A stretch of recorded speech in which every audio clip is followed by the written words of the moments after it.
This documentary began with a focus on the historic lighthouses of Chatham, like the storied twin lights established in 1808, symbols of resilience against the Atlantic's might. However, a deeper dive revealed a more transient narrative: the relentless battle against coastal erosion. The original lighthouses used to sit where the waterline is now. This revelation steered our story to the sandbars of Chatham and Cape Cod. Without them, the lighthouse wouldn't be here, nor would most of Chatham itself. Here I am at Plymouth, and it's February, so it's cold. Here we are at Aunt Lydia's Cove, where the Chatham Fish Pier is located, where we find about 1 million tourists visiting the area. Down the beach is the Chatham Bars Inn. And if you notice, here on this brisk February day, where we have small craft warnings and 7 to 9 foot waves, the cove itself is quite calm. And the reason why is because it's protected by the Cape Cod sandbars that run along the outer edge of the landmass.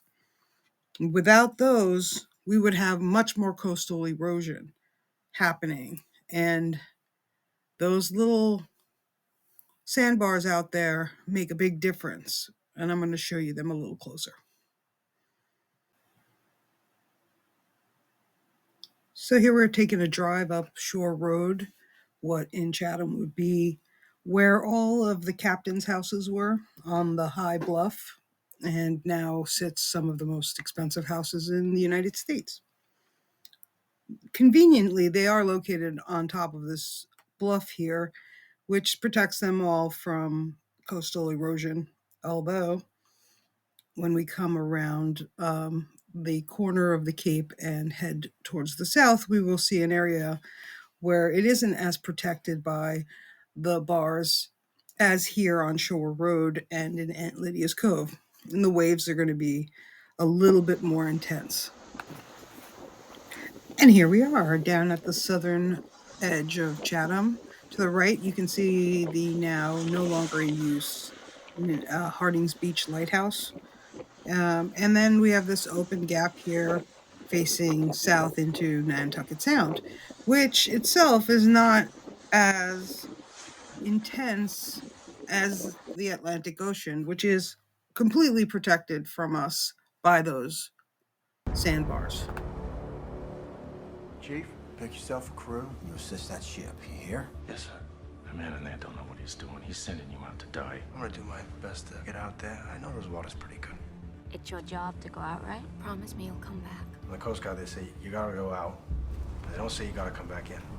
So you think Bernie can get us out past the bar in this? Yeah, I mean, he's just gotta be sure that he doesn't pitch pole us, that's all. Huh? The power of the waves on that bar, they can pick you up, they can turn you end for end over and over again. There's no way to survive that. That's pitch poling.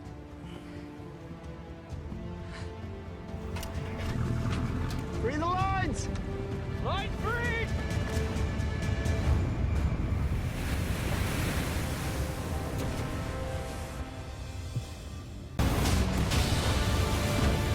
The compass is gone!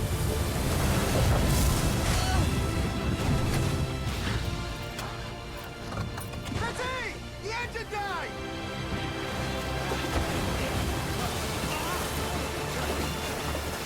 I got it! I got it! All right, you done.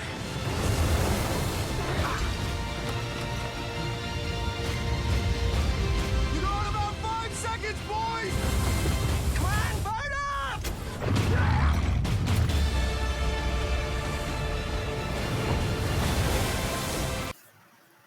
The Finest Hour, a movie about the sinking of the Pendleton and the rescue by the Coast Guardsmen at Chatham Light, really illustrates the terrible power of the North Atlantic here.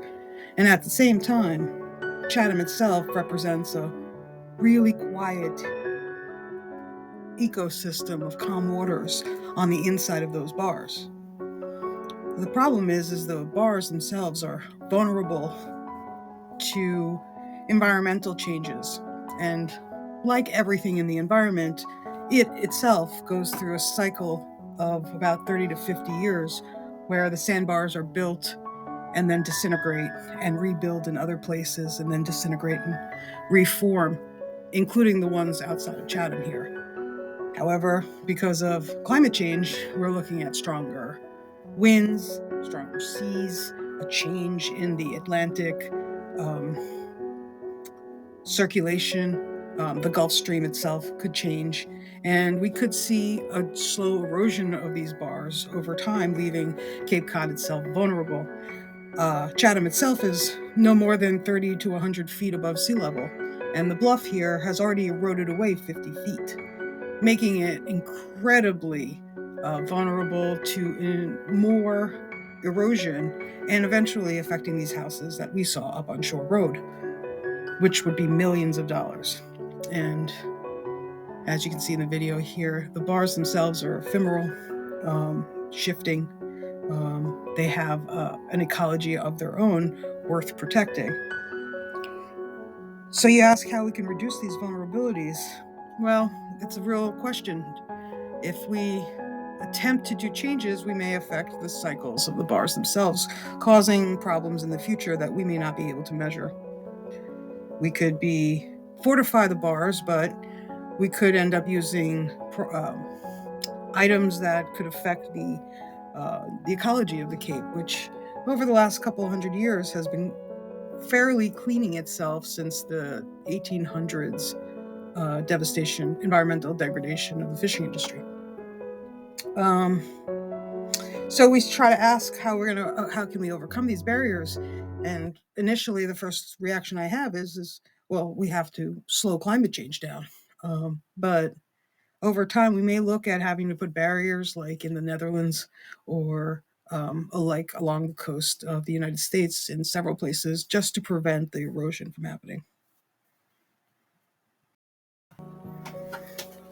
So when we're talking about barriers, people of Cape Cod and here in Chatham are constantly debating environmental issues at local meetings year-round, from voting on bans of balloons and fireworks and single-serving plastics to real changes like getting rid of septics for a main sewer system and dredging and putting sands in other locations. The problem with all of that is that doesn't stop sea rise, and it doesn't stop stronger storms from hitting Cape Cod and perhaps destroying the protective bars that keep this place safe. That is a global challenge, one that the less than 600,000 residents of Cape Cod and the less than 6,000 people in Chatham could do anything about. So the only barrier we need to overcome is the barrier of sustainability globally to prevent the catastrophe that we do see coming. So, but even with those things, Cape Cod is hopeful. There's good evidence that it could sustain rise, at least in the short term. So I think it would really behoove Cape Cod to start educating its tourist class every summer about how vulnerable this area is. Not just the flora and the fauna, the fish, the fowl, but the land itself, the sand. It could be gone within a decade. And that would be a tragedy because of the really unique ecosystem here on Cape Cod.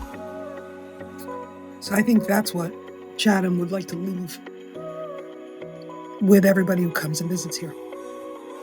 That, and of course, a lobster roll and a cup of chowder, and hopefully a beer.